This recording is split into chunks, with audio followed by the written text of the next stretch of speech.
Involvement of the heart in scleroderma is actually quite uncommon. Ordinary heart disease, what we call coronary disease, where the arteries get filled up with fat, is not uncommon. It occurs with exactly the same frequency as the normal population. So there's no protection from normal heart disease, but it's not more common either. Direct involvement of the heart comes in two main forms. One is inflammation of the lining of the heart, which can be entirely incidental. It can just be picked up on the echocardiogram or can cause breathlessness. That is quite easy to deal with. One just removes the fluid. Secondly, one can get either inflammation or weakness of the heart due to either the disease itself or due to the effects of the scleroderma on the small vessels. This we treat in the same way as we treat other conditions of weakness of the heart with drugs that have been developed over the past 50 years and are highly effective.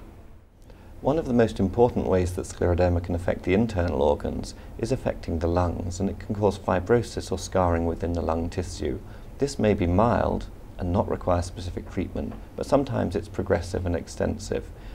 Lung fibrosis can be determined and detected with specific tests, including lung function tests and high-resolution CT scanning. If in cases of severe lung fibrosis, it's often necessary to treat patients with immunosuppressive drugs such as cyclophosphamide and with steroids. With treatment, we're starting to see much better outcomes in pulmonary fibrosis. Perhaps one of the most frightening diagnoses that someone with systemic sclerosis can get is a diagnosis of pulmonary hypertension. Old data, particularly that one finds on the internet, suggests that there's a very bad prognosis and that people will die very quickly once they get pulmonary hypertension. Our therapies have, however, come on remarkably, and we now have much better treatments than we had a few years ago. 3 years ago, we had no oral therapies for pulmonary hypertension. At the end of this year, we will have 4. So we have a lot more therapies, and they're much more effective and much easier to take. One of the most important symptoms of pulmonary hypertension is breathlessness. The second is blackouts. So any breathlessness and blackouts must be investigated thoroughly. There are many other causes of breathlessness and blackouts, so don't be surprised if just because you have these symptoms you do not have pulmonary hypertension, but they must be investigated because early diagnosis is the key.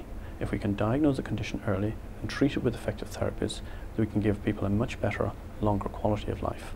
The drugs that we now have for pulmonary hypertension are what we call disease-modifying drugs.